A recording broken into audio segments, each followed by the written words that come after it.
Just looking for a little respect on a football Monday. Welcome in. It's the PHNX Cardinals podcast, your premier Arizona Cardinal podcast. Like and subscribe. Leave us a 5-star wherever you get your programming. Become a diehard. Go PHNX.com. Pick up a free hat and or shirt like the Greg Dortch podcast t-shirt. My co-host Bo Brack is rocking. We're going to talk about Greg Dortch in a little bit. Welcome to the show. I'm Johnny Venerable. He is my co-host Bo Brack. Damon, Dawg, producer extraordinaire, back behind the mic. What a loaded show on a Monday following what I think was a banner week for this little podcast that could, Bo Brack. No doubt about it. We're going to put some respect on this Arizona Cardinals team, something that they're not getting post-draft nationally, which is kind of head-scratching to me. But, yeah, you mentioned Greg Dortch, projected slot receiver, Greg Dortch, and what a week it's going to be this upcoming one. How about schedule release Wednesday evening? Cannot wait for that. Can we get it right a half hour before the schedule was released again? We did it last year. It's one of those unofficial, not holidays, but sporting events that you low-key look forward to each and every year. Yeah, and we have a lot of new viewers from last year. First of all, welcome. And if you weren't with us last year, go back and watch the tape. Your boys had the schedule ahead of time as we pieced it together. And I hope that we have it ahead of time. We'll certainly do our best. You're like here. Sherlock Holmes. It was like just the way it was, just poetry in motion. We're just like, I think it goes here. This is what our sources are saying. This is going here. This is going there. And then boom, half hour before the official release unveiling, we already had it. I said, that's old news. What are we talking about? Yeah, it was old news. Speaking of old news, I think ESPN's old news to me. I saw some horrific power rankings today, and I'm ready to put the kibosh on the worldwide sports leader influencer. The power rankings that I saw today, first of all, I'm not a big power rankings guy, but I do understand that the Cardinals have made substantial improvements for a team that, had they had Kyler Murray all of last year, would have been respectable. Not a playoff team, but respectable. Where ESPN has their post-draft improvement power rankings 2 months ahead of the NFL season, the Arizona Cardinals, it is the biggest slap in the face that I've seen collectively in the last 18 months. This team's been overrated. Maybe they've been underrated at times. This is one of the most, if you haven't seen this or not, one of the most egregious power rankings given the teams that are in front of them. Are we ready to look at these power rankings? Yeah. I just saw, I don't know if I can say it, but I just saw what we were sent a couple minutes ago. I tried to get approval. We could show that now. I don't think we can. That's unbelievable. We just got a mock-up of the greatest t-shirt in the history of the PHNX merchandise locker that will immediately sell out. But we're going to keep pushing to get resolution on it. Maybe we can drop it today. Let's check out the power rankings in the meantime, because I need some good news in my life, because this sure as hell ain't it.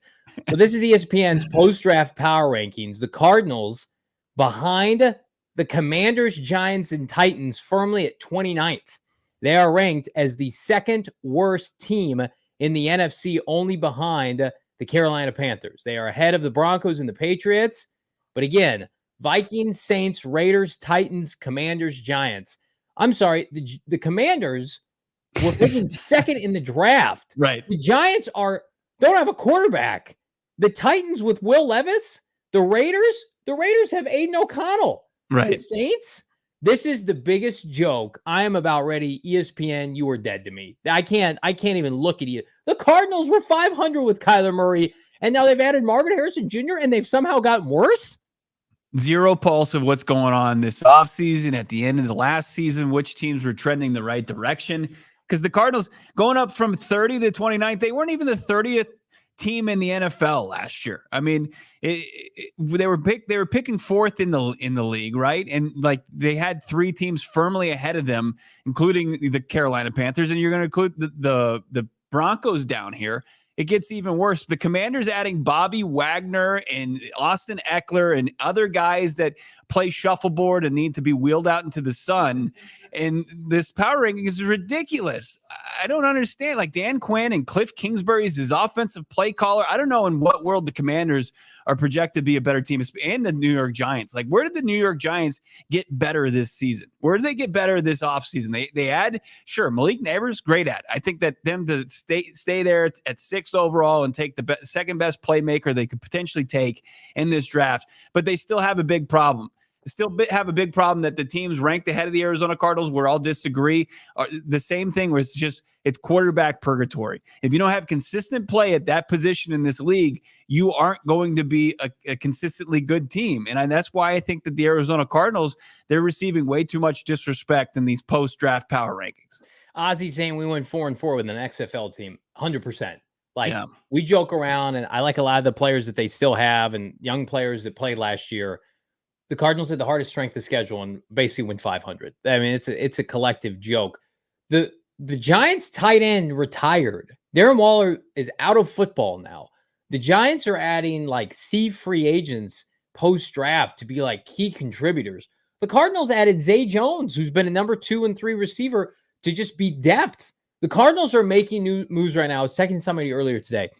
They're making moves post-draft like a playoff team. Like a playoff team operates. Like, what do we need to fortify for November, December, January? What kind of depth do we need? They're going to continue to make moves. This is, like somebody said in the chat, keep the receipts. Did Mike Florio make this power ranking? Like, Josh Weinfuss is a friend of this program. Does a fabulous job covering the Cardinals for ESPN. I hope he didn't contribute to this. Did you watch the Giants last year? Did you watch the Commanders? Dan Quinn's fine. Jaden Daniels and Dan Quinn are better than Jonathan Gannon, who's been to a Super Bowl, and Kyler Murray. No way. No chance. No chance. This is a joke. Again, everybody loves to slobber all over the NFC West. By the way, where are the Seahawks? The Seahawks are like top 20 without Pete Carroll. That's not going to age well either. Yeah, 21, as Damon just pointed out. Okay, so they added 21. Byron Murphy. They retained Leonard Williams. They let their OC go to Chicago. We haven't seen Geno Smith operate without Shane Waldron as his primary play caller. I think those are a couple of the variables that are always slept on in the NFL offseason, especially when you look at like the coaching staff. Remember the Cardinals rolled into Nashville to open up the season against the Titans team that had to replace both coordinators. Yeah. People completely overlooked it and discounted it, and the Arizona Cardinals blew their doors off. But, when I read the little excerpt here from Josh Weinfuss, and it's where they've improved the most, defensive line. And if they have elevated the play of the defensive line, then what are we talking about? We're not looking at an important position group. I'm not sure. Well, yeah, but it's important to think of, okay, with Kyler Murray back in the lineup when he returned against the Atlanta Falcons and then played 8 games, and the team goes 3-5, should be 4-4, 500 football. And you see that the huge hole that they had, the huge gaping hole, the void at defensive line, and that they were able to rebuild it via 3 additions in free agency, bringing back LJ Collier, and then the addition of a first-round pick in Darius Robinson. If they did elevate the play on the defensive line, then what are we talking about? We're not talking about the 29th best team in football. You have a really rock-solid offense and a defense that's on the rise. Now, you can have your reservations. You can be skeptical about how much better this defense got. Like, players are going to have to kind of come up out of nowhere and play above expectations, like a Sean Murphy Bunting and the guys when you look at Justin Jones and Bilal Nichols. But it's by no means like they weren't the 29th or the 30th team in the league at the end of last year. And they sure as shit aren't right now. Like, these are as inaccurate as possible, and it shows zero foresight by the pundits, the analysts over at ESPN, and this is on the heels of the NFL Network, NFL.com rankings where they were 26th. I love this from Ryan. ESPN says Cardinals to finish 5th in the NFC West. There's an underlying messaging to this. It's greater than Monty and JG. It's greater than a rebuilding roster. This is Kyler Murray disrespect. You cannot tell me you have Kyler Murray making top 10 QB money. We'll talk about that later, I'm sure, in the show. People who made this list feel like Kyler Murray is a replacement level quarterback or worse, which shame on them. Because you clearly, like, we joke about this. Jonathan Gannon says, you know ball. These people don't know ball. If you are putting Kyler Murray in this list with the likes of rookies like Jaden Daniels, Daniel Jones, I mean, if you're lumping him into those groups, like I can't have a serious conversation with you about football. Let's look at that list one more time because it's all about the quarterback play. Damon, Right. let's see those power rankings once more. And Johnny, before you go into this, I want everybody out there that's watching, listening to ask themselves, the teams ahead of the Cardinals, would you consider swapping quarterbacks with them? And I think you're going to see, we're going to get pretty high up the rankings, and the answer is no before you say that you'll actually consider that. Kyler Murray's better than J.J. McCarthy unequivocally. I saw a video of J.J. McCarthy last week. Well, I mean, we laughed, but he was missing wide open players in shorts and T-shirts. That's right. And I'm not here to knock J.J. McCarthy. You do you, Vikings. Not Jimmy Garoppolo. Derek Carr was horrendous for the Saints last year. There was talk about him even being benched at one point. Every year, I feel like it's an annual NFL thing now. It's like, hey, one of the most overrated. Who's going to replace Derek Carr? Who's going to replace him as starting quarterback either in Vegas or New Orleans? The Saints are legitimately a year away from new quarterback, new head coach, new GM, complete reset. That's happening. Aiden O'Connell, Bo can throw a ball further than Aiden O'Connell. He has one of the biggest. He and Bo Nix share the biggest rag arm in the NFL. Aiden O'Connell or Kyler Murray. The Titans have Will Levis, who outside of 1.5 starts last year was atrocious. Will Levis was awful last year. Jaden Daniels, Drake May have yet to play a game. Bo Nix, thankfully, Kyler Murray's ahead of Bo Nix. We appreciate that, ESPN. The Giants have the worst offensive infrastructure, even with Daboll, with now Saquon Barkley gone and Darren Waller. There can be 10 Malik Neighbors on offense. It doesn't help.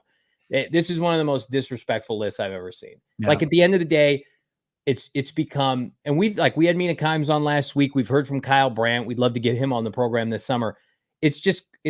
People think it's cool to hang on Kyler Murray. And I feel sorry for people who think that way because for whatever reason, he doesn't fit their mold or they don't vibe with him. He played last year with, let's just call it a below average team and had a 2-to-1 touchdown interception ratio. If you projected Kyler Murray's stats throughout an entire season, he has over 30 touchdowns and you're putting him in the bottom 4 by Drake May and Bo Nix and whatever's going on in Carolina. The Cardinals have top 10 NFL personnel offensively. They have a defensive head coach that got more out of this unit than anybody gave them credit for. And their Pro Bowl quarterback, who's been to the postseason, is healthy and is poised for a career year. And they're the 4th or 5th worst team in the NFL. I like being under the radar. I want this team to be slept on.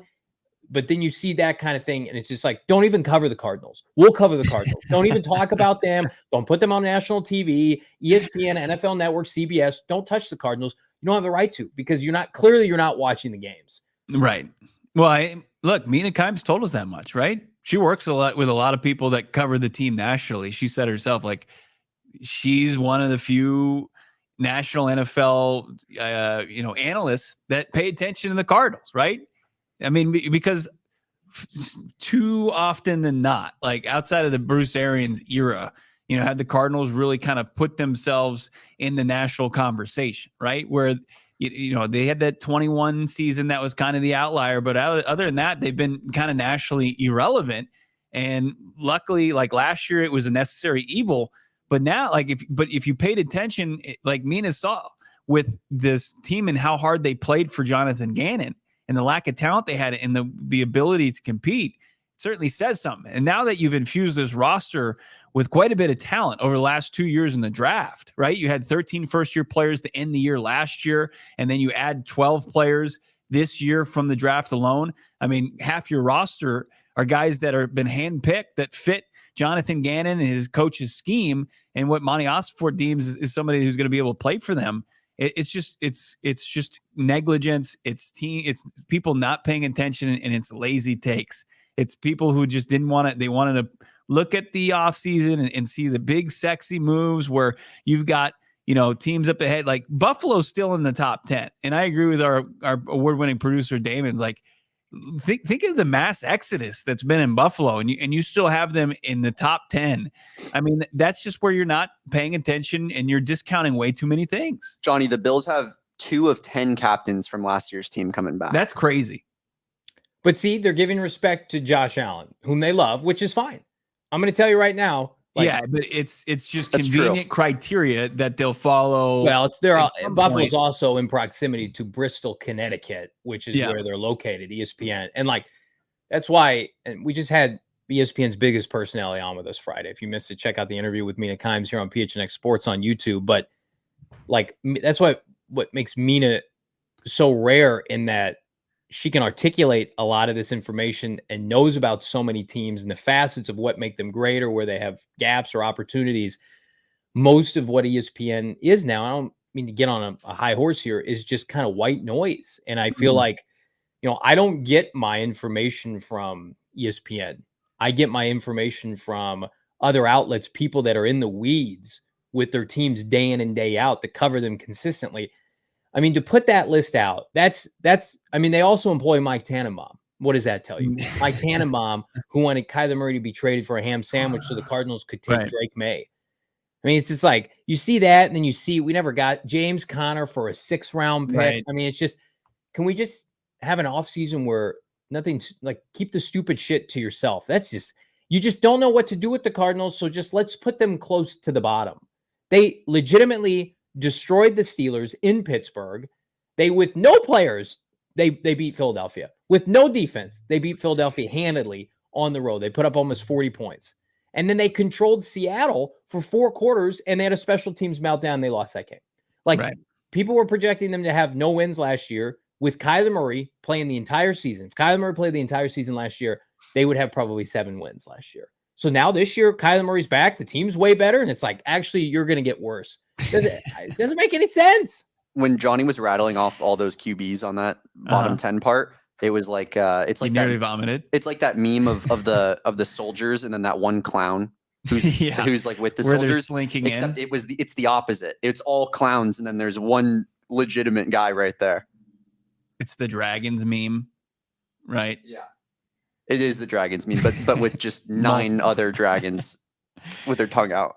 Let's get some of these super chats, Bo, because I think you guys are feeling the frustration. Again, we want to be slept on. I'm sure they're going to be slept on Wednesday's NFL schedule nationally, but they're way better than these teams. That's a little sobering. I mean, I think that, when I see Schrager, who already predicted the opening game correctly, which is going to be Baltimore and the Chiefs, right? Where he says that the Cardinals are going to be lumped in with the Carolina Panthers for least amount of primetime games. And I'm kind of taken back by that. I'm like, they just added Marvin Harrison Jr. They just added players on defense. I'm ready to win a lot of games at the 1:00 kickoff time. Let's just win a lot of games. Sure. Sunday, me, Damon, Bohm, the fellas, the ladies want to hang out, watch some football. The Cardinals are going to win a lot of games at the 1:00 kickoff. Then they can come ask the Cardinals, hey, do you mind playing nationally? We'd love to put Marvin on. We'd love to put Michael Wilson on. We'd love to see Trey McBride. Right. You know what? We're going to pass. We're going to pass these darlings. And then there's going to inevitably every year they've got, some team that they misforecast that has 5 primetime games.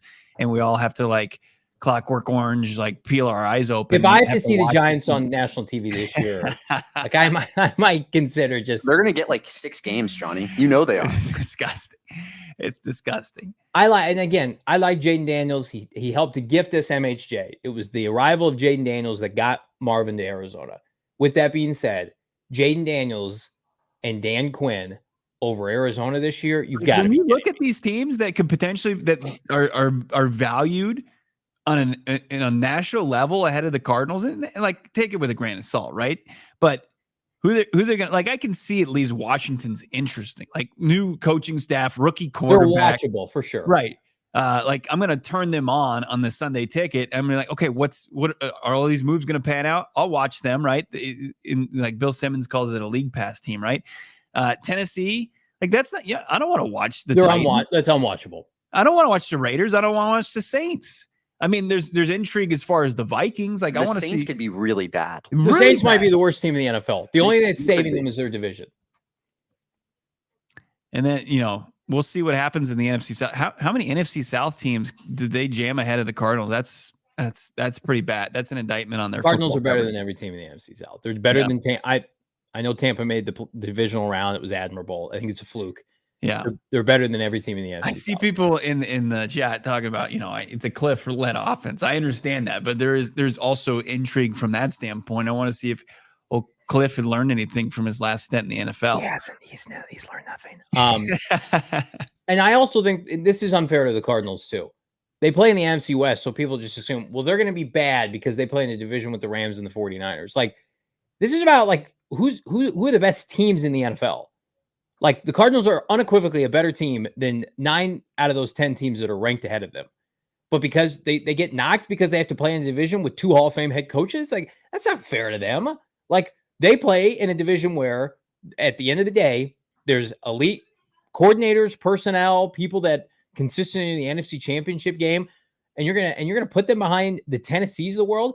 Listen, Tennessee, at the end of the day, we just said might be the most unwatchable product. Name me 5 defensive players for Tennessee. Name 3 defensive players. At least people know who the Cardinals are. Trey McBride, Marvin, James Conner, Kyler Murray, Budda Baker. There are known entities on the Cardinals now, and that plays a part in this too. Don't get it twisted. Like, the Titans are just like Will Levis and a bunch of mid-free agent signings.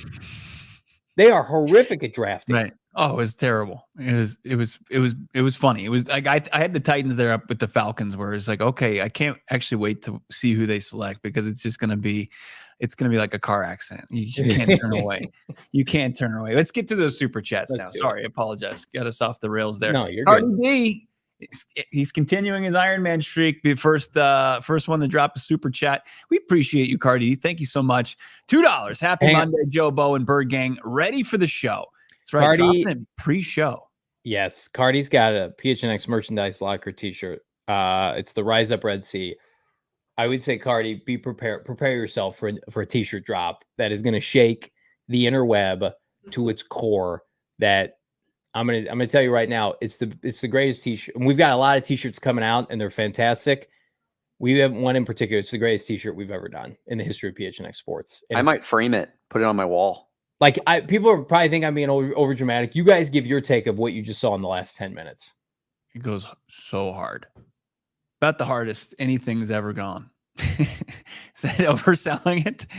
I asked if we could drop it today. I got the decline. So when it's available, like, I'm like everybody, you get it for free. No, I'm paying my own money to purchase this shirt when it becomes available. Multiple. But Cardi, we appreciate you. Yeah. Adam C, $1.99. The K1 Bo disrespect is laughable at this point. It is. It absolutely is. Now, I mean, I think the tides are turning a little bit. You are where it was at this point last year. It reached the fever pitch, right? Where, I mean, and it was pretty disrespectful considering that the guy is coming off the most serious injury of his career. The organization had bottomed out, right? And everybody was just casting Kyler Murray, franchise quarterback, aside, where luckily the decision makers that were put in place in Monty Ossenfort, Jonathan Gannon, did the exact opposite. They saw the skill set and they realized, hey, this guy put into a good situation, he's going to be very dangerous at the quarterback position. He's a franchise guy. We believe that. Now we need to see it in motion in the next couple months with his rehab and how he's going to look in this system. And they probably were proved right by Kyler Murray's performance from, when he was taken off PUP to his insertion back into the starting lineup to where he finished the season. So the disrespect, it's not going to go away because there's so many, like this power rankings, there's so many ill-informed, lazy takes from people who haven't paid attention to the Cardinals for 2-3 years. Mina Kimes said it on our show. I hate to keep bringing that up, but she said people, their last real thing they remember about Kyler Murray was the 2021 Rams playoff game where they were just completely just abused, dominated, top to bottom from Aaron Donald and the world champion Rams that wild card night. I was at that game. Like, the Rams won the Super Bowl. They were the best team in the NFL. Yeah. The Cardinals had Cliff Kingsbury, and they had Steve Keim and Vance Joseph. Unprepared as you possibly could be. Yeah, that you talk about, not to get off on a tangent. I sat in that presser with Cliff and about 6 other media members, and it was like the most stoic. And it was like if I went and played professional football, it was like pee-wee football in terms of a game plan versus the intellect that is Sean McVay. And then fast forward 2 months, I was at the combine, And then that same regime got a contract extension. So that's how that offseason went. Cardinals Sin 96, 509 super chat. Take the names, keep the receipts, kick some ass. Can't wait for Wednesday. Chomping at the bit for some schedule leaks for the Redbirds LFG. We are working the phones right now, Cardinals Sin. If we have anything, we're putting it out there. I don't have anything yet. I'm going to tell you right now, like, we've heard rumors of a nationally or international game, and then we've kind of had that dispelled. It's sounding more and more maybe that's not happening. But if we hear anything, we're going to throw it out there. But I would go over under nationally televised games right now, probably about 1.5. Yeah, I mean the Germany game. It seemed like we were circling our calendars for with Carolina. It looks like it's destined to be the New York Giants. And then London, the only other option would be London against the Vikings potentially. And I've seen a couple other teams mocked to London outside of the Cardinals. So I'm a little skeptical. I'm on the fence. I don't think they're going to get an international game. So we'll see. It'd be a nice little pleasant surprise come Wednesday morning when they announce those. Alex, $4.99 super chat, a friend of the program. We appreciate you, Alex. Let the media keep downplaying us. It'll feel that much better when we prove them wrong. I agree. The year they went to the Super Bowl, how many nationally televised games they have that year? I feel like not many. They had I know they had like a holiday game against the Eagles and they got destroyed, right? The game before the NFC Championship game when they played the Eagles. Outside of that, like they would hide them a lot on the Monday night doubleheader at the kickoff at 7, 8 o'clock Mountain Time, Pacific Time. So to me, it's just, they're going to play games this year. They got a way better team. They got a 4th place schedule, and they got a healthy Kyler Murray. Like, you tell me they're kicking off at 5 a.m., I'm going to be ready to watch this team. I'm so fired up to watch this team. I don't care if it's nationally televised or not. Yeah, I see Edward saying the Bears are scheduled to play in London. I believe the Bears would be they would be the home team for that game. The Cardinals are slated to host the Bears. So I don't think that would be an option there because the Cardinals would be welcoming Caleb Williams and the Bears to State Farm Stadium. Ozzy, Cliff and Vance ruined my life for real. What about Steve Keim? Yeah, I mean, you throw Steve Keim in there. Old Steve's house is for sale. Did you see that, Bo? Oh, that's nice. That was a report today. Steve Keim's selling his house here in the Valley. Too bad you're not in the market anymore, John. I know. Right. I got to call Coach Starks. Coach Starks, why didn't we go take a look at this? Steve Keim would have been on. You would have heard the cock of like a shotgun if you tried to enter his home. Could you imagine? It's like, hey, we have a showing. This guy out of the East Valley wants to come see your house. They gave him my name. Yeah, it wouldn't go well because I'd call only for content purposes. I wouldn't be serious. So much good stuff. Joshua back in the chat. JB's aura is off today. Damon the GOAT. Wow. # hold the line forever. Joshua is the biggest hater in the chat. I'm not sure where he loves Damon. He's a big Damon. We're not holding Damon back. Damon, you have anything to say? No, I talk when I want to. Yeah. Did you read that off a slip of paper I made you read like you're a hostage? Hold the line. Damon is our #1 producer. He's producing the show. He is here to produce and to be a part of the program. The potential buyer had a question. Why the fuck did you take back-to-back linebackers in the first round of the NFL draft? Hey, Steve, the buyer was wondering if you would target Peyton Wilson in the first round of this draft. Steve, he's just curious. Have you changed the AC filters? And what did you see in Andy Isabella that you thought that he could be an NFL receiver? Wouldn't it be hilarious in Steve's like mansion palace? He's just housing all of his former busts who aren't in the league anymore. It's like Kendici's on the couch and Andy Isabella's in the spare bedroom, right? There's Chad Williams making breakfast. Oh yeah, there's where all you guys are. It's gonna be a pigsty. Yeah, right. Wasn't that the story? Heard. There's Jonathan Cooper out there mowing the lawn. Good stuff, everybody. Yeah, that would be Keim's house. Good stuff. This isn't Keim's house. This is PHNX Cardinals, and we're brought to you by our friends, partners at BetMGM. First bet offer, $1,500 back. Let's talk about it. So we just capped off a fabulous weekend in Major League Baseball. Diamondbacks, they look like they're back, Damon. What do you say? I mean, we kind of choked the Orioles series this weekend, blowing a late lead like we kind of have been all season. But they're playing a little bit better baseball right now, getting some guys back from injury. I think things are looking a little bit up. So if you had to wager right now, somebody to hit a home run or a grand slam this Ooh. weekend for the Diamondbacks, Friday, Saturday, and Sunday, who would you pick? One of those 3 days. Best. Grand slam on the weekend, you're saying? Yeah. All right, who we got this weekend? We got the Tigers this weekend. Got Skubal pitching, Flaherty, Manning.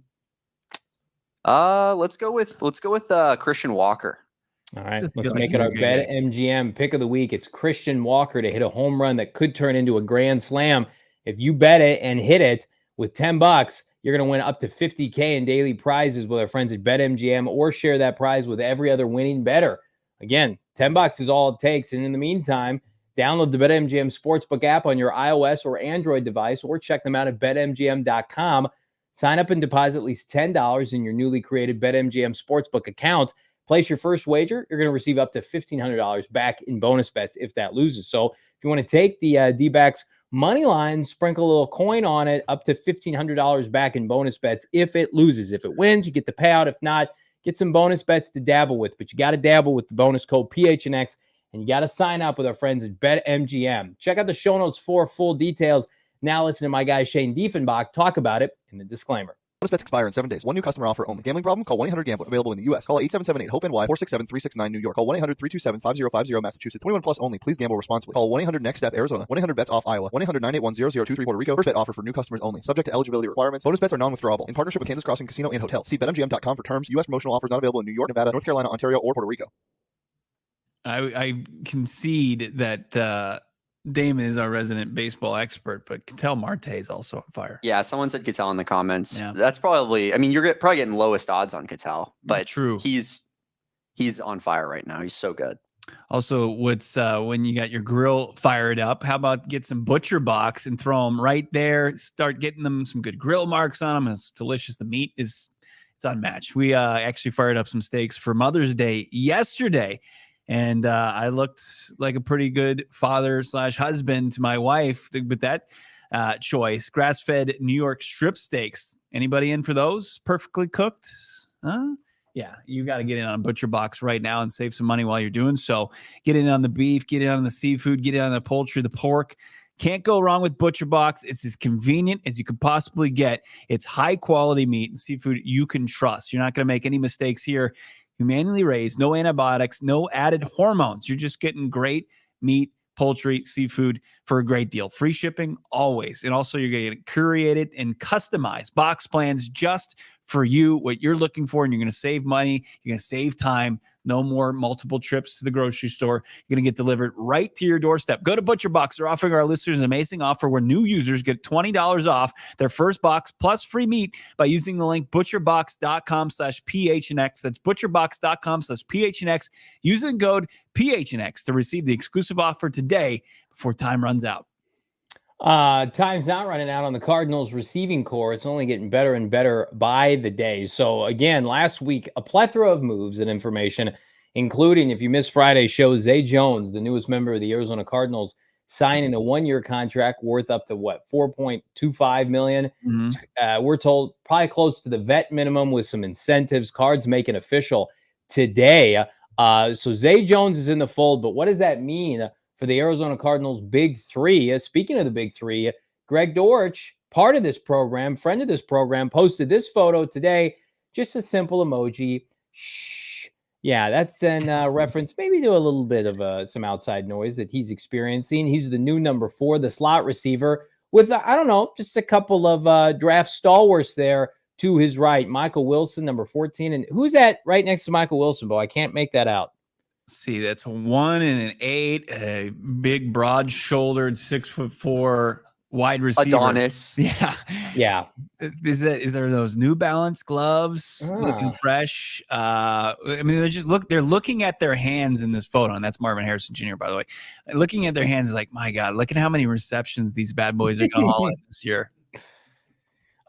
Just one of the greatest photos in the history of social media. Thank you for Greg Dortch blessing our timeline with that. The big three in AZ.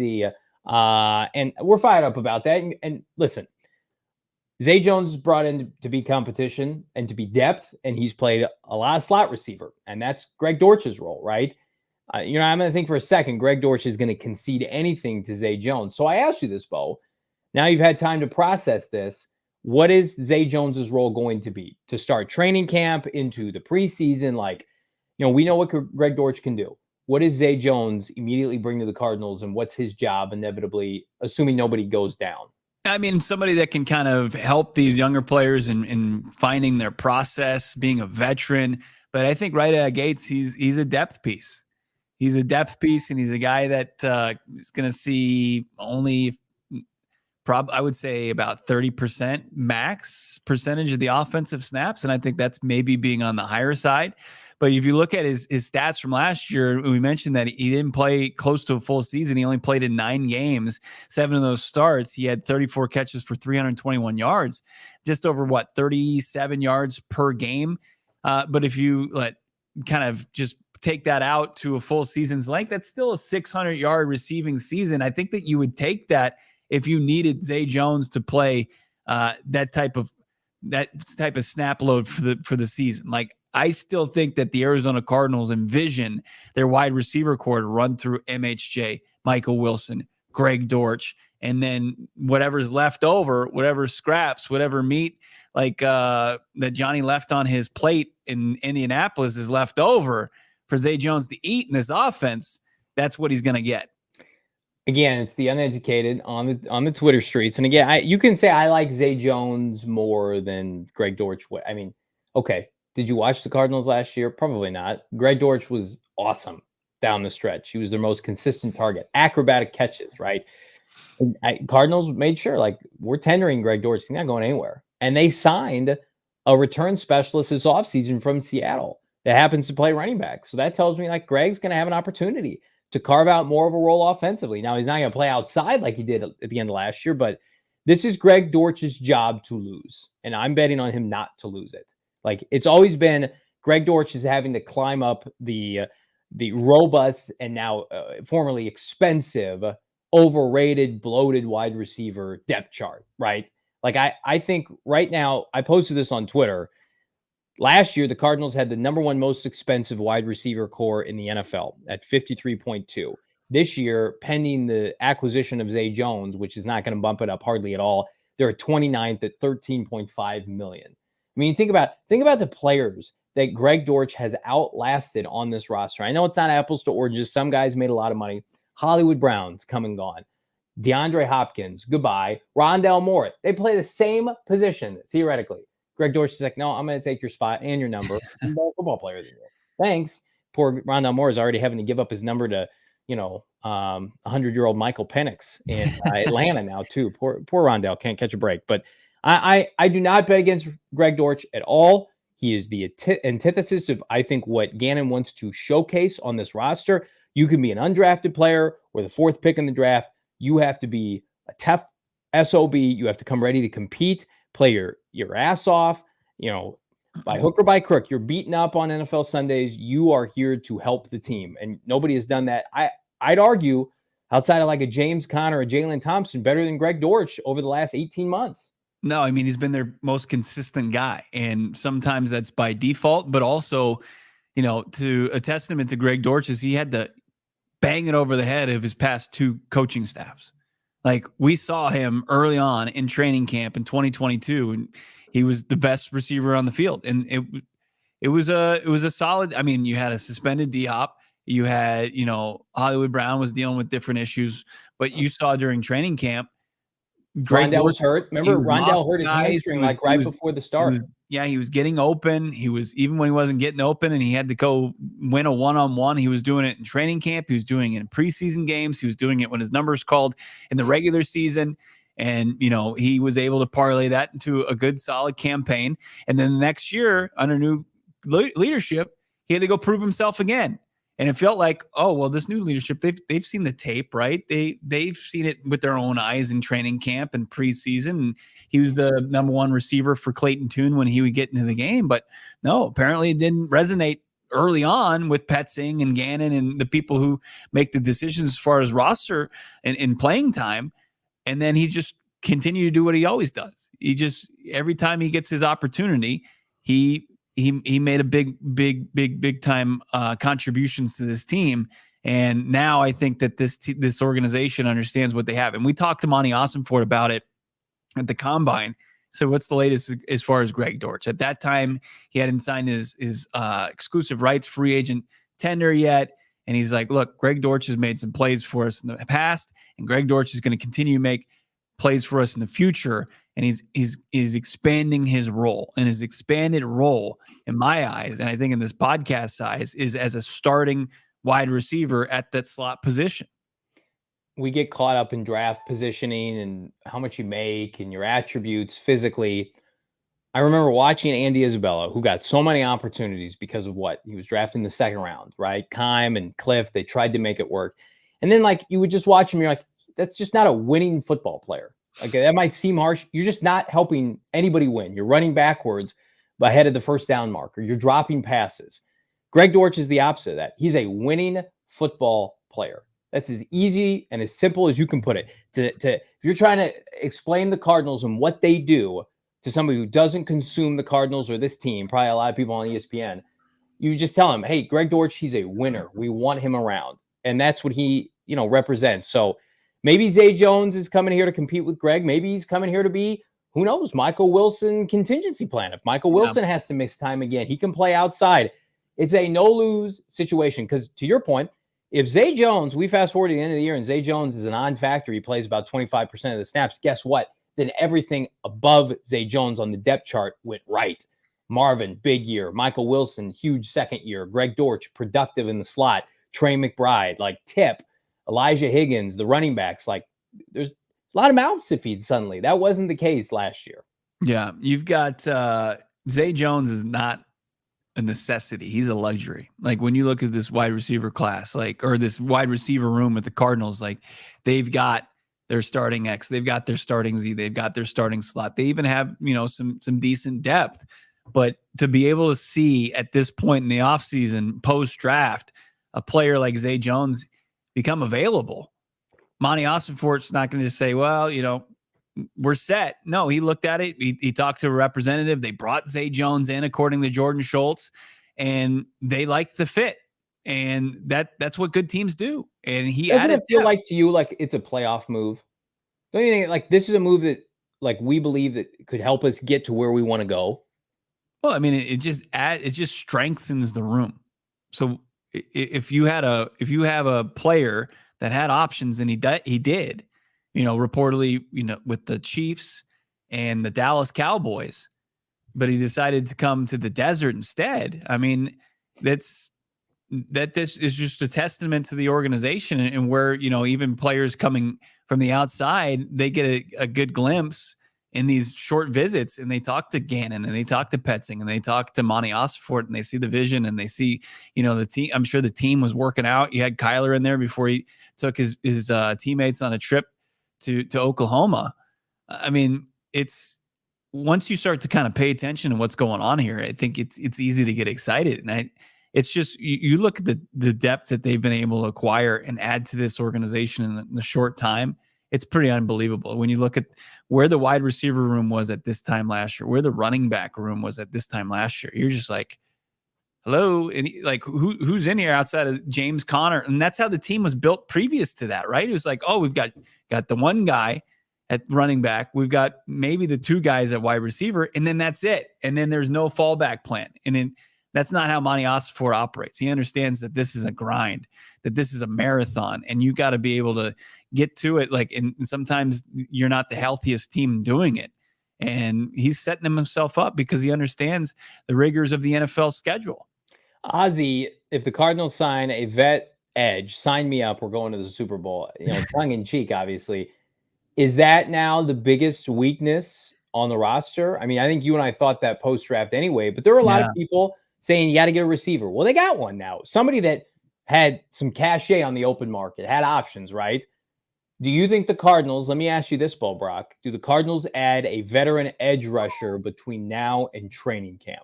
Yeah, I don't know if training camp, if the opportunity is going to present itself, but like when we go through these power rankings, right, and you look at these teams and they're not, completely devoid of talent, but you see a team like the Saints, or you see a team like the Raiders or the Titans or the Giants. I know the Giants are going to part ways with a Brian Burns, but you start to kind of look at their rosters and say, do they have any pass rushers? Like once things get started, they're going nowhere fast.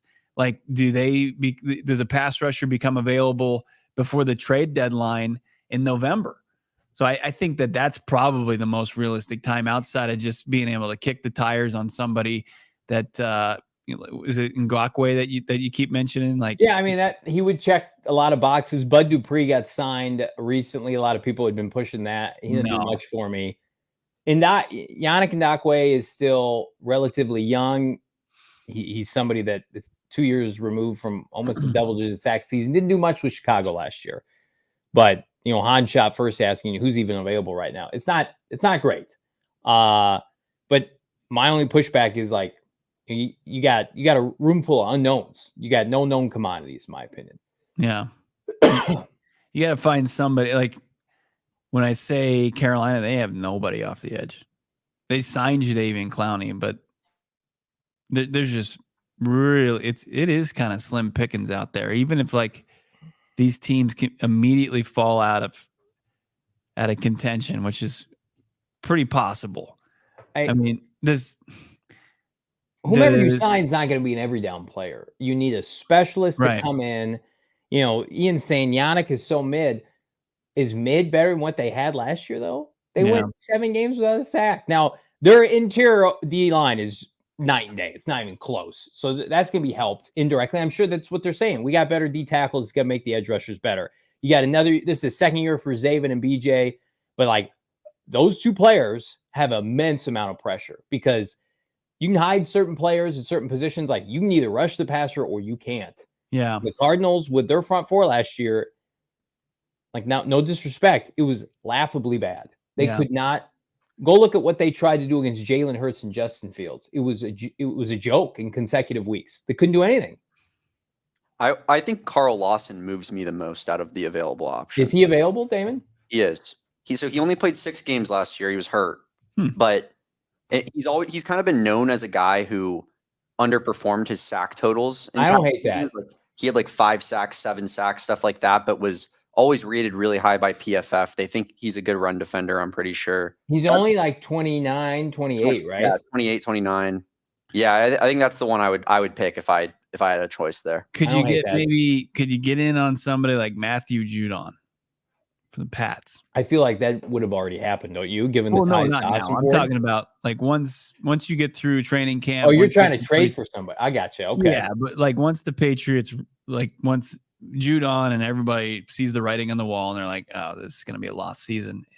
Can you go and pull off and get a vet? What would you be willing to give up though for him? Because he's really good.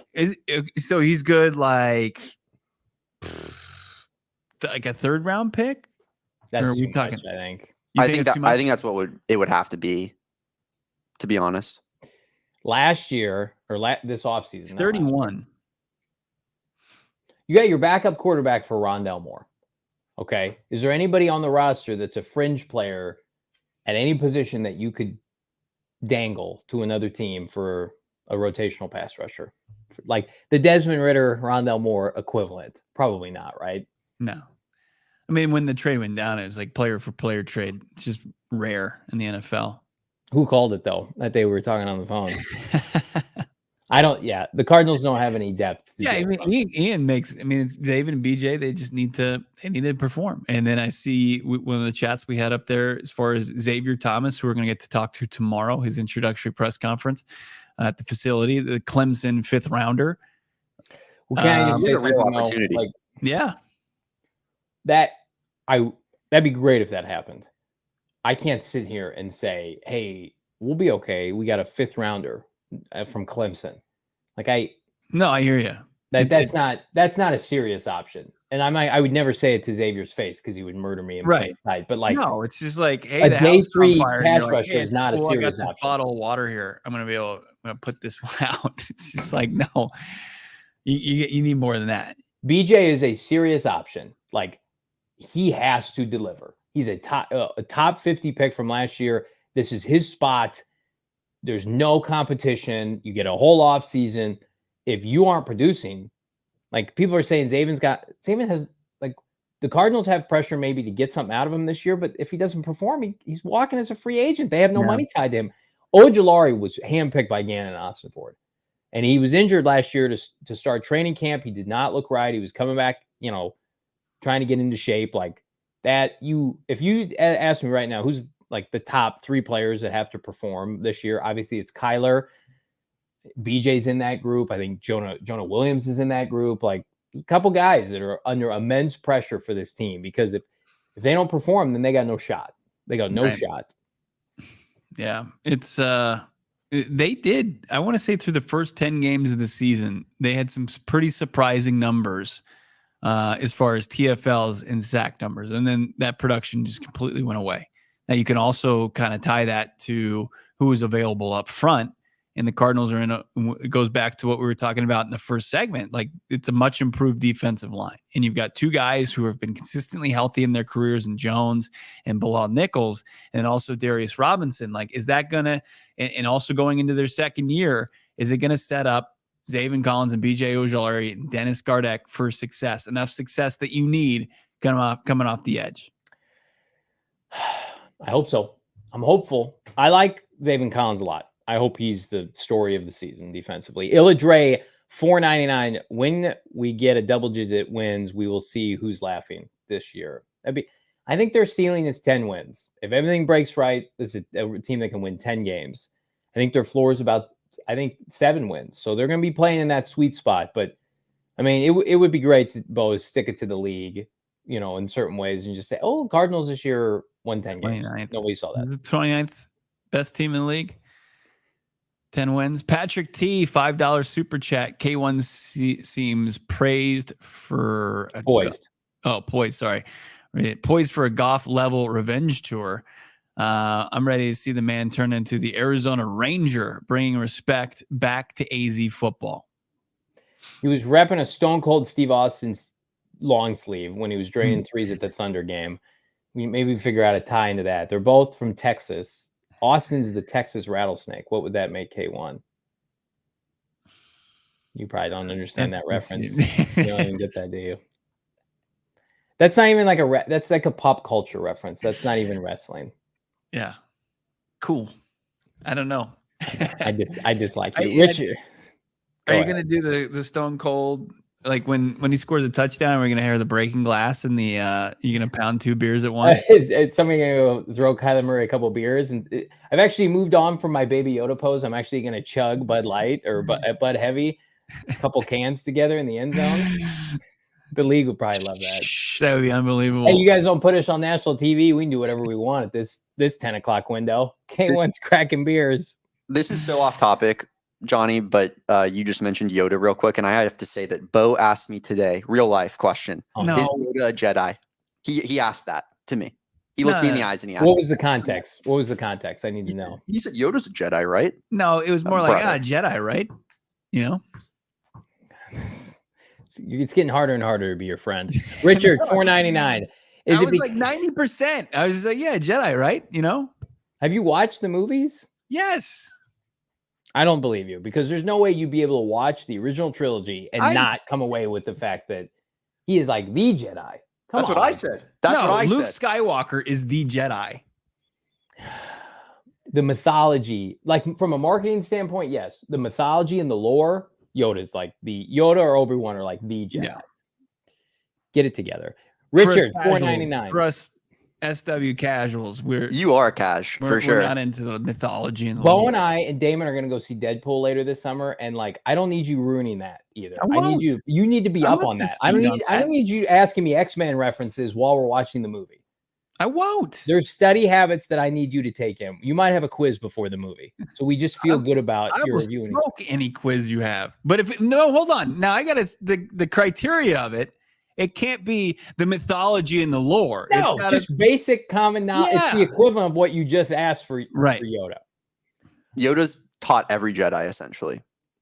Is that true, Johnny? I don't even think that's true. I mean, there's I like think a it's time I think period it's very, I before. think it's a very fair I statement. apologize to all 400 people that have to endure this nerd talk. He's 900 years of training Jedi. I think that spans a good amount. Richard, 499. Is it because of the defense? Just taking a hard right turn back into questions about the Cardinals and not the offense while we're getting disrespected. I think it's a combination of Kyler and the defense. PFF thinks they're going to have the worst defense in the NFL. People don't like Kyler Murray because they're jackasses. And then, I think like people who didn't watch the Cardinals probably think Cardinals offensive line is terrible. And I think there are people who probably think like Marvin Harrison Jr. is like the best player on the team right away. And while we think he's like, I think we thought he'd be like top 7. He's like the 7th best player. Like people are like, this is Marvin's team now. Just get rid of the rest of the squad. It's like, no, man, they got good players. If they can approach if they're a top 20 defense, that would do this team very good, wouldn't it? I mean, if they can, because they're in the playoffs. They gave up the second most points in the NFL last year. Like it was a cakewalk for opposing offenses far too often last year. And if they are able to get enough stops consistently throughout the game, not like where teams come out after halftime and then impose their will on them, like, and I think that they are set up for way more success defensively than that. They're going to be in a good spot. Like it's going to be, as far as your offense and defense, sure, you want to be like that, right? You want to be even and have, enough talent on both sides of the football. But as far as the scales, they're a little swayed towards the offense, which is fine. Like I think they'll get back up to speed because there's a lot of trust in Nick Rollis and JG. But I think the personnel is going to be one like where you're going to need guys, and in PFF, they're just looking at who the personnel is and what they did last year, where you need BJ Ojolari and Zaven Collins to outperform significantly what they did last year. If I'm going to have a team with a defensive head coach, and I think Gannon is more than that, and one of the two sides is underserved, I would rather have the defense underserved because I trust Gannon, not that he can't do this with the offense, to elevate the defense more. We talked about this all the time. We have this source back to Philadelphia. When Philadelphia was rebuilding on the fly and attempting to make the postseason, Jonathan Gannon sat there and said, put the resources in the offense, go sign players, go draft players, give me what you can on defense. We will make it work. And what they do those first couple of years, Devontae Smith, they added offensive talent with Jalen Hurts, and then it became an offensive team. And then right around that second year, things took off. They started winning games. They made the playoffs at 9 wins. Then the next year they have a historic season. It's the same. They're doing the same thing here. Give me a couple mid-rounders. Give me an Ojolari. Give me a Garrett Williams, right? Give me a Max Melton. Obviously Darius Robinson in the first round, but it's like Paris and Marvin, top 10 offensive picks, right? Kyler Murray's making the most money. Trey McBride, marquee player. Like they're taking care of the offense. It's an offensive league. They'd be foolish not to. I would rather give Gannon a box to strength of the draft. Right, for sure. Yeah. I just feel like they are set up to surprise defensively because Jonathan Gannon knows that side of the football better than most. Jonathan Gannon took Reed Blankenship and made him a Pro Bowl safety in Philadelphia. Kazir White. All these guys, they got paid by other franchises. We talked about Kenny Moore all offseason. TJ Edwards. These guys weren't high draft picks. They were Gannon prospects. They were molded by Jonathan Gannon, the respect they have for JG. Now, I do think there's one position group that it's tough to do that with, and it's your front four. And that's where the Cardinals said, we got to invest this year. They got D tackles. They added an edge rusher last year. They're converting Zaven Collins. But the back seven, you just keep throwing stuff at that and let Jonathan Gannon and Nick Rollis figure it out. Yeah, I mean, you go from having a 6-rounder and a guy from UAB and Sterling Thomas compete and play significant snaps for you to a 2nd and 3rd rounder, very toolsy players that they got Max Melton out of Rutgers and Elijah Jones out of Boston College. Like it's an upgrade at the cornerback spot. And you look at what Gannon was able to do in Philadelphia. He was able to resurrect James Bradbury's career after Giants basically cut him. And then Darius Slay came over from Detroit, and Slay was a good player, right? And that's who Baldy says Max Melton reminds him. So, he's got some pieces that are very similar in place here in the desert. He just doesn't have up front, the rotation that he had. I don't know if we'll ever see a frontline defensive front rotation like they had in Philly. The chat's out of control with the Kime Wars. Just killing me. There's one we can't put on the screen from Harmony, but I lost yeah, that one had me cracking up. That's one of the greatest ones. All right, there's a lot happening today. I do want to get to the Albert Breer stuff, but before I do, give you an insight as to what happened with the Cards' courtship of Marv. But let me court you to the greatest financial institution Arizona has seen. It's Desert Financial, the credit union of the Arizona Cardinals, PHNX Sports, and the Venerable household. It's because for more than 84 years, folks, Desert Financial has been Arizona's largest, most trusted local credit union, dedicating to creating exceptional experiences by giving back to the community and, well, providing financial solutions that make lives better. And again, if you're like, I have a checking account, I'm fine. What about your savings account needs? You need a mortgage, right? You need a loan. How about a credit card, trying to build up credit for a loved one? What about investment options? It's a one-stop shop to improve your financial acumen. Plus, if you're an Arizona sports fan, no better place to do your banking than Desert Financial Credit Union, repping the Red Sea with the Arizona Cardinal Visa debit card. I have it. It's fantastic. All you got to do is sign up for a free checking account online. Go to desertfinancial.com/Cardinals. It takes a matter of minutes to open up the checking account. A couple days after the fact, debit cards in the mail, arrives to your home. It's the best financial decision I've made, synced up with Desert Financial. Again, financial solutions, Bo, that make lives better. That's Desert Financial Credit Union. Speaking of making lives better, how about your cannabis gummy experience? OG's Brands is going to help improve that. Actually, it's the one-stop shop that you're going to be able to find here in the Valley at your local dispensaries. We love OG's. They've got delicious gummies. They've got the fruits. They've got the creams. They've got the RSO, the naturals. How about the sleep edition that's going to help you get to sleep, stay asleep? They got the Happy Balance.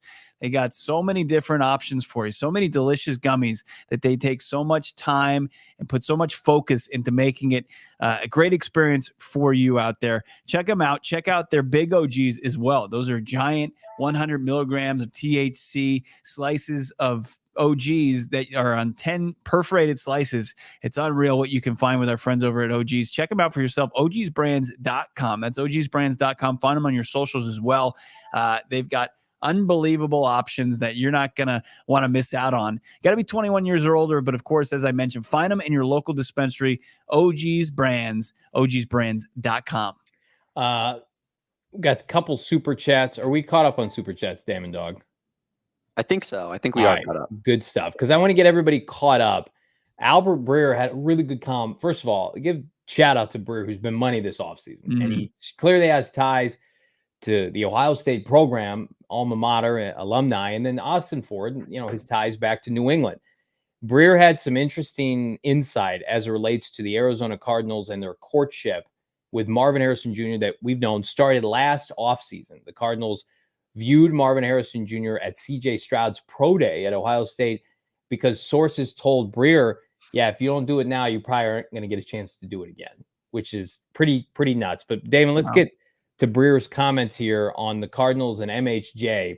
This is via SI. Austin Ford and Coach Gannon spent 18 minutes with him at the NFL Combine, wanted to get to know him. What they learned was, first and foremost, he wasn't loud or boisterous or seeking attention like a lot of guys in his position. They also saw how detailed of a plan he had for everything football and how handling of the pre-draft process was just an example of that. This is the money quote. He asked if the Cardinals needed to see anything at his pro day. They said, nope, we're good. How about that? You love to see a good plan work to perfection, right? Carries on here with Breer, Johnny. Yeah, the Cardinals wanted to mimic, this is for Marvin's top 30 visit, what an in-season Wednesday would look like for Harrison, minus the on-field stuff. Over the course of a 6-hour day here in Tempe, he met with position coaches, offensive coordinator Drew Petzing, and JG to go through an install. Then he met with sports science folks and trainers before coming back to the coaches at the end of the day to be tested on the aforementioned install. He aced the process. And then, of course, Austin Ford confirmed on the Dave Pasch podcast, Bo, that they felt comfortable the minute he left, taking him 4th overall. So, I mean, we make a lot of noise about how disappointed we were we can get to chat with him at the combine. It felt like this was outside of, and Breer does mention this, when Drake May was taken 3rd overall, the trade propositions were gone. They would have entertained it, certainly. If Drake May made it to 4, Breer says there's a chance that it would have been a trade for the Cardinals. When that was dead and buried, MHJ was a Cardinal. Right. There was just the biggest threat was some team overwhelming the Cardinals with an asking price or a trade package that they couldn't decline. Right. With Austin Fort using the analogy of he loves his home and he wants to put roots down with his family. But if somebody's going to knock on his door and blow him away with a huge offer, he's going to take it. Right. But they are fully content with the prospect that is Marvin Harrison Jr. because he's the perfect mix and marriage of, just natural given ability with work ethic. And man, did they kind of luck out into that spot already? I mean, the fact that there were 3 quarterbacks that were good enough to go in front of them and that they were going to get the consensus best player in the draft at 4th overall.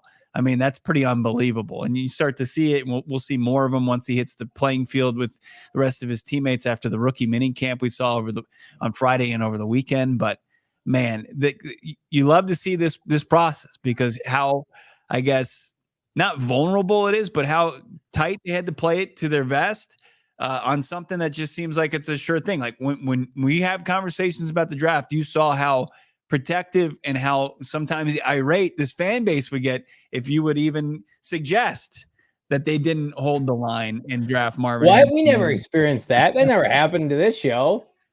We were always in good standings with the hold the line folks. Right. We see in the chat, Darren saying Odunze already having issues. Well, Rome, a little hammy. And again, hopefully Rome's good to go. But Rome at the end of the day hasn't been able to participate as much as they would have hoped during rookie minicamp. And then this is a little off topic, Jerzon Johnny Newton had foot surgery, and now he's got an issue with the other foot. So that gives us kind of some insight. Really disappointing for Jerzon. Like, there it is. That's why they didn't take him. Jerzon Newton not available. But it's not supposed to be this easy. It was never this easy for Steve Keim. Sometimes if you're Austin Ford, like, he's a smart dude. He had foresight to take Paris last year. Sometimes you just get lucky where it's like, hey, we're picking 4th. I don't know if he's going to be available. 3 QBs go ahead of us. What are we doing here? That was always our argument. I'm sorry, man. The previous regime is not playing this as well as the current. First off, like, when you have a slam dunk prospect, I don't think the organization would have done its due diligence like the Cardinals did, as Breer pointed out. That's fair. There's no way, like, Cliff Kingsbury and Steve Keim probably had no idea what their normal Wednesday was going to look like any given season. They would just fly by the seat of their pants.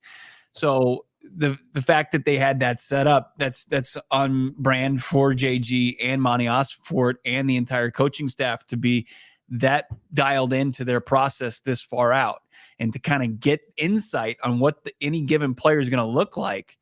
I think that's really valuable because you can see the tape. Like, Marvin Harrison Jr. on tape tells you what you feel he's going to be. He's going to be a star in this league, right? He has all the playmaking ability and stuff, but what's he going to look like as far as the guy behind the scenes that's going to prepare to perform on Sundays? And that's what we find out about all these Keim picks before is they weren't guys that had a rock solid process that were putting themselves in a position for success on game days. Well, this team, even before Steve Keim with Rod Graves, like, they had questions. There were too many first-round picks that you question whether or not they love football. Like, I mean, Michael Floyd in 2012 didn't fail because of on-field product. He failed because of off the field.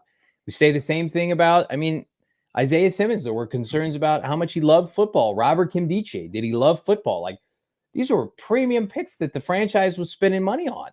And then everything else was tweener linebackers, right? Guys who couldn't play. It's like, finally, the Cardinals have married an approach of, hey, here's a really high-level human being that loves football. Oh, and they play a premium position. We're going to marry that together. Paris, left tackle, loves football. Check.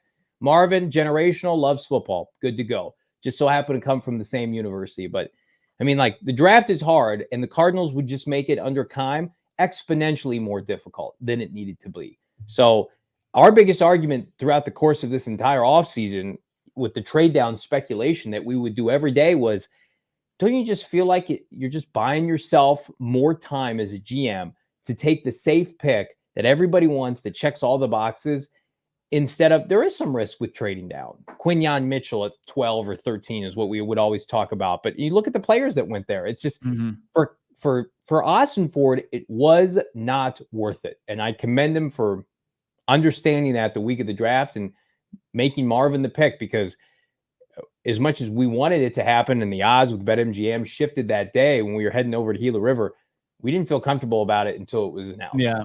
Well, the Harrison Jr. camp felt pretty comfortable with it. Like when we talked to Senior and they asked him about the pre-draft process and how unique it was and opting out from most of the I guess the drills and the press conference at the combine and the pro day. Yeah. Was in January, they just kind of did the math, right? They looked at the teams, they looked at the situations, and they forecasted 3 quarterbacks, and then the best they could do is 4. So why, go forward with some of the whole rigmarole? And then also Marvin Harrison Jr. trying to stay and keep his body in a good enough shape to where he doesn't hit that rookie wall. He mentioned that as part of the process as well. And his main focus is whichever team selected him, he wanted to be in top shape for that. So it really is interesting. And it is very reminiscent to me, at least. And I know it's completely different scenarios, but Monty Ossenfort, the offseason before he becomes GM, that he knew he was going to get into some interviews, and it's important to have a short list as far as head coaching candidates and to identify some up and comers. And he identified Jonathan Gannon in the summer of 2022 before hiring him in January or February of 2023. And it, like them seeing Marvin Harrison Jr. in the offseason of 2023, that pre-draft process, and then somebody saying, "What, like, take it in now because you're probably not going to see it the next year." Like, and for them that to resonate and for them to kind of take that seriously, it's like good on the organization for realizing that and understanding that with a guy with one more collegiate season that he was going to be somebody in the conversation.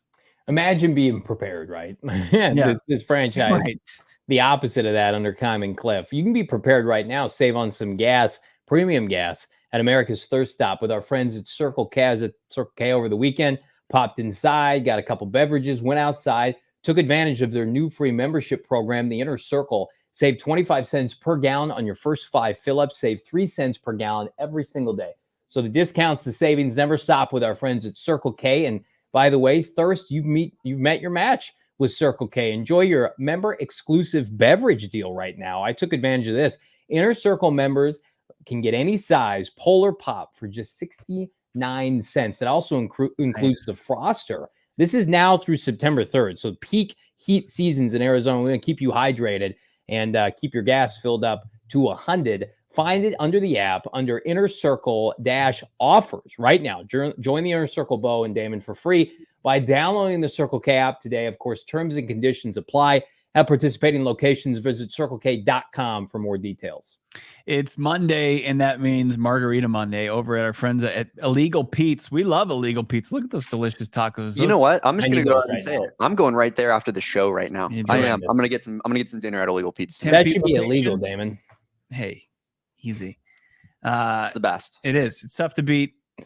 Margarita Monday, tacos, and then patio beers. It's going to be a fun night for Damon. I'm missing out on it. I can't make it to Tempe, but they got several Valley locations that are going to have irresistible drinks, mouthwatering food that you can fill your little heart's desire. Full menu, bowls, tacos, salads, burritos, and nachos, those custom cocktails, including those margs and those beers. Oh, and then we mentioned the piping hot queso. Can't beat some piping hot queso. Illegal Pete's is here to bring you a win in the legendary sound check deal. Check this out. If you bring your ticket stub from any ticketed events, you can get a draft beer or house margarita for just a penny. That's some old school deals there. You used to get those back in Johnny and my college days, not any longer. You just go spend the penny and you'll get a nice drink. They're doing it over at Illegal Pete's. Get Illegal Pete's. They want to celebrate with you, whether it's pregame, postgame party. They got you covered for all game day needs. Must purchase an adult entree to redeem Illegal Pete's sound check deal. Go to your go-to spot for burritos, buddies, and beer, Illegal Pete's. A couple super chats here. Ryan, $1.99. Gotta go. Hashtag ESPN sucks. Really alluding to their power rankings, dismal, that we broke down at the top of the show. Thank you, Ryan. How about Richard, $4.99? We've been slamming Keim, and rightfully so, but does Monty draft Trey McBride? Well, I can't answer that, Richard, but if I go back to the 2022 NFL draft, here's what I do think Ossenford does. The Cardinals were Trades for picking, Hollywood Brown. no, he does not do that. Never, even if there's a fire. Cardinals were picking 23rd. They traded with Baltimore, who then traded with Buffalo. The Cardinals at 23 probably would have taken George Karlaftis, the D end out of Purdue, became a Super Bowl champ with Kansas City, or maybe they take Tyler Lindenbaum. Like, I fully believe that. Like, the rest of the options, it's safeties, it's off-ball linebackers. Like, yeah. I think Ossenford probably goes Karlaftis. And then in the second round, he probably doesn't take Trey McBride, but who knows? He just took a tight end in the top 100 this year, and he didn't necessarily need one, so I can't hold it against him. Listen, Steve Keim did so much damage to this franchise. He owed, at the very least, the parting gift of Trey McBride, number 85. So let's not give him too much credit. Let's take a look here. 55. He's sandwiched between Sky Moore and a defensive end for the Dallas Cowboys, Sam Williams. Wow, Keim was cooking, man. That's pretty good. I don't see anybody really worthy in this. It's pretty slim pickings here. Well, Trey McBride should have made the Pro Bowl last year. I think we can all agree on that. Probably going to make it this year. Cam Taylor-Britt, maybe? He has a chance to be the only Pro Bowler out of that second round of note. I know the Bills had James Cook make the Pro Bowl. Was he a specialist, the special teamer? I like James Cook. He probably, I think he made it as a specialist, right? Yeah. I don't think he made it as a true running back. So, I mean, like, Trey McBride in a redraft is a first round pick, unequivocally. Right. Yeah. I mean, it's a fun one to go over, right? But reality is, Cardinals, they got one parting gift from their former GM. What do you say? A blind squirrel finds a nut. That's what it was. Yeah. Yeah. I let Trey McBride, man. If you didn't hear what Mina Kimes had to say about Trey McBride on Friday's show, go back and watch that interview. Dude's legit. No doubt about it, man. Pull the shoot on this show. What just happened? No, nothing. I think we're fired up. Like this video, subscribe to PHNX Sports here on YouTube. I'm going to tease it right now. If you're thinking about becoming a diehard at gophnx.com, go do it. And here I'm going to tell, I typically don't do this. Go become a diehard. Mm-hmm. You get a free code for a free piece of merch. Hang on to it for 24 hours to 48 hours. I'm going to tell people not to buy merch in the works that quickly. The message we got sounds like pretty soon. I'm just trying to have people be like, go get your diehard membership and get everything that comes with being a diehard. Everything on the websites for free. All the articles, you get 20% off future events. You get free shipping I believe, from the merchandise locker. You come be a part of the member Discord. There's so much good stuff. There are several shirts this week that we believe are going to become available, including what I think is the best shirt we've ever done. Better than this? I love Greg Dortch. The t-shirt I'm referring to is better. So go get your diehard membership, house your code, and then it's go time, baby. Because this shirt is going to sell out like that. Mm-hmm. You want to be ready to grab it. I have not seen anything like this available. Nah. I don't think it's going to be available for very long. We're going to do our best. We've told the higher ups, because Bo and I maybe had a hand in designing this t-shirt, and that's why we love it, because we know what the people want. It's such a stretch. Well, it was kind of our idea. This t-shirt exceeded our expectations. The best shirt we've ever done at PHNX Sports. Can you imagine Johnny in the lab with some crayons? It's like me in that movie Air, that guy who made the Jordans. That was like me making this t-shirt. Shane Diefenbach just discovered Merv's name on our YouTube here. He's in shock. Shane's being a smart ass. Hey Shane, I'm gonna Slack you this shirt, and you're gonna tell everybody right now how elite it is. So we got to stay live. I've just Slacked the shirt to Shane. Shane can confirm if it's the greatest shirt we've ever done. And we've had some bangers, like the Greg Dortch podcast t-shirt, like the celebratory Tutty t-shirt. What do you think of it, Shane? You seen it? It's more than elite. How about that? Shane, who doesn't like anything or anybody, is telling you right now it's the best shirt we've ever He's done. liker of many things. Yeah, I just, everybody prepare. It is perfect to go with the schedule announcement this week. This is a huge week for PHNX Cardinals. Yeah. We're going to have some more insight on these Cardinals draftees tomorrow. Xavier Thomas, Isaac Adams coming in. Isaiah Adams, I apologize. And then Jaden Davis. So we'll get 3 more cards. We'll hear from them tomorrow. And then the schedule release on Wednesday. Another huge week. This is a huge week. I love all of you. We got 400 people here on a Football Monday in the offseason. That's what's special about this community. Like this video, subscribe to PHNX Sports. This is where we start the bandwagon of sorts, the wagon to the bandwagon for what is going to be a playoff season in Arizona. Get your tickets now. No, ESPN's telling me they're the what, 4th worst team in the I'm giving them a James Conner stiff arm to those stupid rankings. Doesn't make any sense. Favorite part of my day, hanging with all of you. Like this video, subscribe, become a diehard, go phnx.com, holster that code, holster it, because it's coming, baby. The best shirt we've ever done later this week. For Brack, Damon, Dawg, behind the mic, I'm Johnny Venerable. We're back on a Tuesday. Peace. We all silly like the mayor.